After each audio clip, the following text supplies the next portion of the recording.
Born March 19, 1731, Maria Josefa Gabriela was a revolutionary, a heroine of the Philippines fighting back against the Spanish oppression of the native Philippine tribes.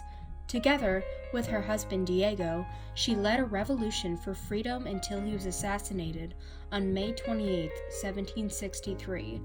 Enraged at his death, Gabriela swore vengeance against the Spanish until she was captured on September 20th, 1763. She drove the revolution to dash the blood of the Spanish on the sands of the Philippines.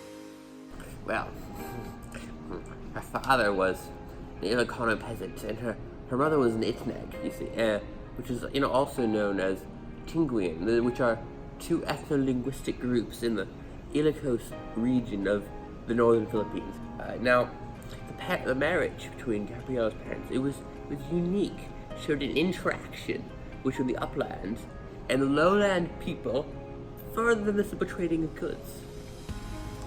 Little is known about Gabriela's early life. Her father was a Christian and her mother was a pagan. Gabriela stayed for some time at her mother's village and developed a liking for the tribespeople.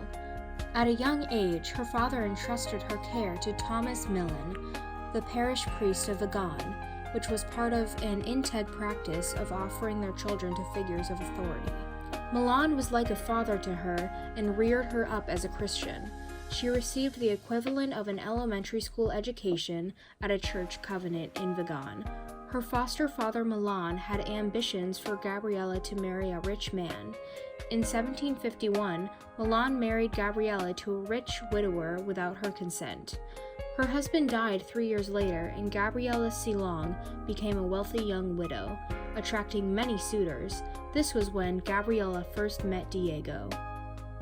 Diego was born in December 16, 1930, in the small town of Cava. He was educated in the town of Vigan under the church and learned to read and write excellent Spanish. He became the personal servant of Dr. Cortez y Orsisola and was used as a messenger to send messages to and from Manila. One of these trips, he met an unfortunate fate. On one of his journeys, Diego became shipwrecked on the coast of the Zambales. The rest of the crew either drowned or became sacrificed by the native Sambo tribes. However, the Sambos took a liking to Diego's demeanor, and so they took him prisoner instead. Later, Diego dissimulated into the tribe and participated in the raids, carrying a spear and a shield. He was later ransomed from the Sambos by the parish priest of Borinio, whom he never forgot.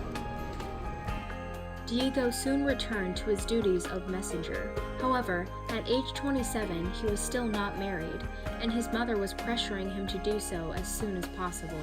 Eventually, he met the parish priest Millan, and consequently Gabriela as well, where they fell in love instantly. There was a big problem with corruption amongst the nobles and the church at this time. The nobles were exploiting the native tribes while the clergy were turning a blind eye to their actions. This caused Diego to build up resentment towards the church.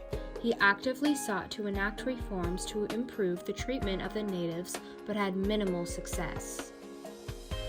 Well, then the Seventh War happened. The British took over Manila and offered protection to anyone who would revolt against the Spanish. Diego saw this as the perfect chance to oust the Spanish church and nobles from power. With the help of Gabriela, Diego amassed an army of 6,000 troops of both Ilocano peasants and Tinguian warriors. Gabriela was essential in the recruitment of the Tinguian warriors due to being part Tinguian herself and fluent in their language.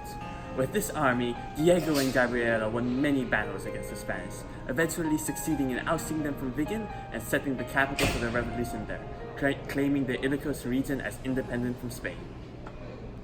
The Tingians and their army believed in human sacrifice, and they had many traditions including ripping and consuming the hearts and brains of their enemies. Although both Diego and Gabriela were Christians, they tolerated the Tinguian cannibalism of the nobles after they had captured Vigan. Diego's revolution brought a lot of resentment towards him from the Spanish church, and in particular from Bishop Ustaritz, who hated how Diego had took power from the church. He repeatedly tried to hire Miguel Vigos, one of Diego's most trusted allies, to assassinate Diego. Miguel at first refused, but then later agreed to kill Diego. Miguel Vicos simply waltzed into the revolutionary camp.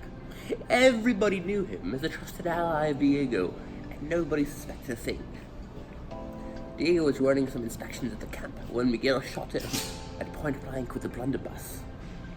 Diego was muttered his final words, "Gabriela, I am dead," before expiring in Gabriela's arms, who had been in a building nearby and came when she heard the gunshot. Gabriela fortunately managed to escape with the help of one of Diego's secretaries. Her husband dead, Gabriela swore to lead the revolution. She reorganized the revolution's army and appointed Diego's most trusted friends as commanders. Having lost Vigan after the death of Diego, the revolution wasn't looking too good. However, Gabriela took use of her relationship with the Tinguins and reorganized a force of 2,000 to march to Vigan and take it over. During her march to Vigan, her parents became revealed to the town of Vigan. Milan, her guardian and new mayor of Vigan, became aware of her plans to retake Vigan. Having been conspiring about the revolution in secret, he planned to ambush Gabriela. He planted a regime of 400 archers in the town square and waited for Gabriela to arrive. Gabriela came charging in on horseback, straight into the line of archers waiting for Gabriela to arrive. The Spanish fired their arrows, guns, and cannons at Gabriela's army. The gunfire scared and decimated most of Gabriela's troops, and they were forced to retreat from Vigan, scattered and demoralized. Gabriela retreated back to Abra, the temporary camp for the revolution. The Spanish hired a force of 1,000 troops to search for Gabriela and paid off the local tribes to help track her. Eventually, Gabriela and her army were cornered and captured on September 20th, 1763. Gabriela was then forced to watch the Spanish flog and kill hundreds of her suspected followers before hanging her as well.